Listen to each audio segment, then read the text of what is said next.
Olá, boa noite, meu irmão, minha irmã, paz seja contigo, tudo bem com você? Estou aqui hoje trazendo mais uma palavra para você nesse tempo nosso de devocional em 40 dias de jejum e oração, amém? E hoje eu estou aqui ainda no escritório, então quero te convidar, a entrar aqui no escritório para a gente podermos meditar juntos. Em que pese ser um escritório de advocacia, eu não vou falar de direito hoje, eu vou falar de uma lei muito superior, amém?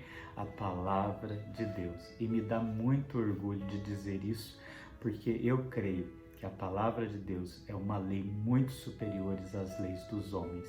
E quando nós vivemos por ela, tem uma escritura lá em Gálatas que fala que aqueles que vivem de acordo com os mandamentos de Deus não estão sujeitos às leis terrenas. Imagine, né? É uma questão até de dedução lógica.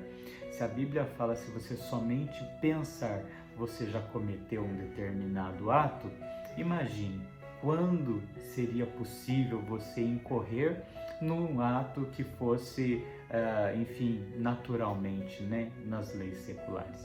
Então, a lei de Deus, a gente sabe que ela é muito superior. Mas enfim, sem muitas delongas, gostaria já de pedir para você, se você puder deixar aquele like que nos ajuda muito, se inscrever no nosso canal, ativar o sininho, dessa forma você recebe sempre as notificações, né? E compartilhar também com outras pessoas para que todos nós possamos crescer em conhecimento, em sabedoria, no nosso amor para com Deus e principalmente com o nosso coração sempre alinhado com Ele. Amém? Bom, gente, o texto de hoje seria o livro de Romanos. Amém? Veja bem, eu quero compartilhar algo aqui com você. Está no capítulo 7. Inclusive, eu preciso fazer essa menção. Eu acabei gravando 2 devocionais no capítulo 6 e eu não mencionei isso para vocês quando eu falei desse devocional. Mas sabe aquela sensação que você fica? Eu meditei, mas não falei tudo o que eu tinha para falar? Então ontem realmente o nosso devocional, você pode ter estranhado, parece que o pastor já falou alguma coisa sobre isso, né? Exatamente, eu falei, mas com um pouquinho mais de reflexão sobre o capítulo 6, que termina com o seguinte texto: pois o salário do pecado é a morte, mas o dom gratuito de Deus é a vida eterna em Cristo Jesus. Esse é o último versículo, versículo 23 do capítulo 6. E ele faz uma ponte para o capítulo 7. No capítulo 7, ele vai começar a falar da lei e da graça. Da lei e da graça. Veja que tem 2 pontos, né, no capítulo 6, que ele fala sobre a questão da morte, do pecado, né, e também fala sobre a graça. E ele continua, porém, com outro enfoque, a questão das leis e a questão da graça. Das leis, não leis dos homens, mas a lei, naturalmente falando, a questão da lei de Deus mesmo, né? O Antigo Testamento, aqueles princípios ali que havia do Antigo Testamento. E hoje, no capítulo 7, ele vai falar sobre a graça que veio por meio de Jesus Cristo. E aqui eu vou ler alguns versículos só para a gente poder refletir. Não sabeis vós, irmãos, pois que falo aos que conhecem a lei, que a lei tem domínio sobre o homem por todo o tempo que o homem viver? Por exemplo, se a mulher está sujeita ao marido, enquanto ele viver, está ligada a ele pela lei. Mas se o marido for morto, ela está livre. Tá vendo? Ela está fazendo essa comparação sobre aquelas regras sobre o casamento lá do Antigo Testamento. Porém, eu quero andar um pouquinho mais com vocês para uma reflexão central só que eu quero extrair desse capítulo. Lá no versículo, por exemplo, 13, ele vai falar: logo tornou-se o bom em morte para mim, de modo nenhum, mas o pecado para que se mostrasse pecado, operou em mim a morte.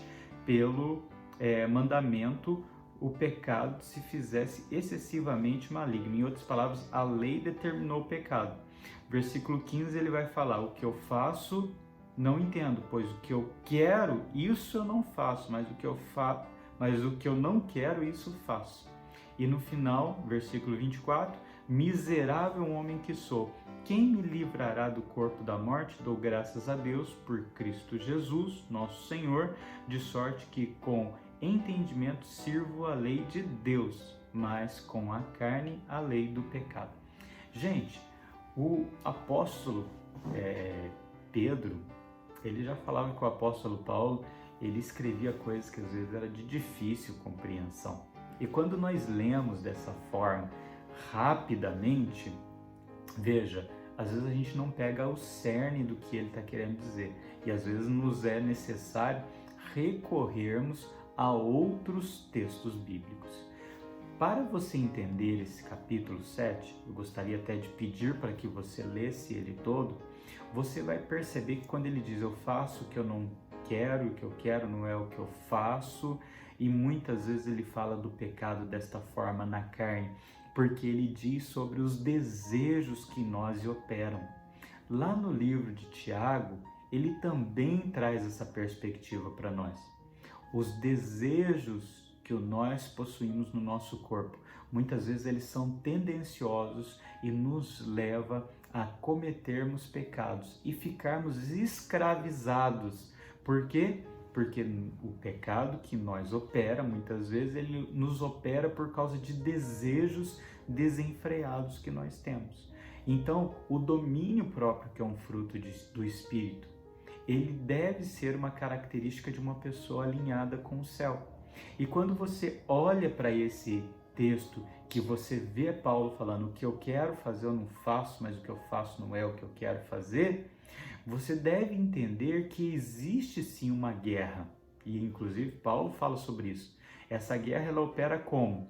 Ela tem a carne de um lado, puxando para a carne, para atos e desejos que tendem a alimentar a carne, e você tem do outro lado o espírito. Então existe uma guerra entre a carne e o espírito. E aí o que ocorre?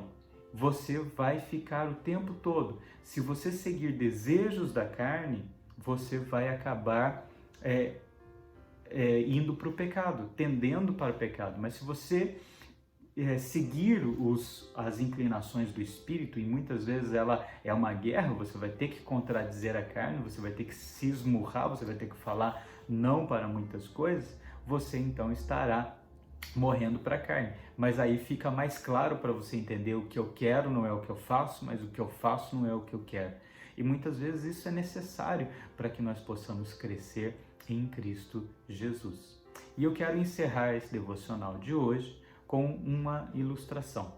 Conta-se a história que um homem tinha 2 cachorros. Lembra da história do espírito e da carne? Então, é nesse princípio que eu quero falar com vocês. E esse homem tinha 2 cachorros. Eles tinham o mesmo porte. E ambos os cachorros, eles eram muito violentos e brigavam entre si. E aí, ele vivia numa fazenda, tá bom? É apenas hipotético, é apenas para uma história, viu? Figurativo. Um cachorro era branco, outro cachorro era preto. Nada de preconceitos aí, viu? Pelo amor de Deus. Então, esses cachorros brigavam entre si. E um dia uma pessoa visitando perguntou para ele, mas e aí, qual dos 2 costuma vencer? A resposta dele foi a seguinte: vence aquele que eu alimentar no dia. Resumo simples, né? Talvez estou até explicando demais. Se ele alimentava o cachorro A e deixava o outro cachorro B sem comer, o cachorro B estaria fraco fisicamente, ele iria perder a batalha. No dia seguinte, se ele alimentasse o cachorro B e não alimentasse o cachorro A iria ficar com o seu físico para baixo, né? Por quê? Porque o alimento físico é necessário para o corpo e ele perderia, obviamente, por uma questão óbvia.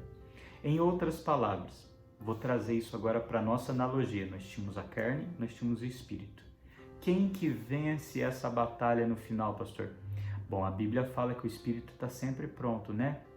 Mas só que tem o seguinte, gente. Vai vencer essa batalha aquele que você alimentar. Se você alimenta só a sua carne, e como que eu alimento a carne? Eu alimento com os alimentos físicos, mas eu também alimento com informações, com notícias, com muitas questões que têm a ver somente com esta vida. E se você alimentar só a sua carne, o seu intelecto, o seu entendimento, o seu espírito vai ficar enfraquecido. Intelecto que eu falo, intelecto espiritual, seus conceitos espirituais estarão enfraquecidos. E muitas vezes você vai passar a duvidar da sua própria fé. Por quê? Porque você está alimentando mais a sua carne. E se você alimentar mais o seu espírito pela leitura da palavra, pela oração, pelo jejum, pelo que nós estamos tentando fazer esses 40 dias de jejum e oração. Nós estamos em 40 dias de jejum e oração por um alinhamento com o céu, para que nós possamos fortalecer o nosso espírito. Porque muitas vezes nós nos damos conta, gente, parece que a pandemia já passou e as pessoas não voltaram para a igreja. Talvez você que está me assistindo aí, qual foi a última vez que você esteve no templo? E deixa eu te perguntar, a Bíblia não diz: alegrei-me quando me disseram, vamos à casa do Senhor? Olha a palavra de Deus para nós, gente. É um comando. Se nós amamos a casa de Deus, se nós amamos o Senhor, todas as vezes que tivermos oportunidade para a casa do Senhor, a Bíblia fala que nós vamos nos alegrar. Nos alegrar. Nós não vamos deixar de congregar. Nós não vamos abandonar os nossos princípios, sendo fiéis nos dízimos, nas ofertas, sendo fiéis na generosidade, sendo fiéis uns com os outros. São princípios que precisam ser alimentados.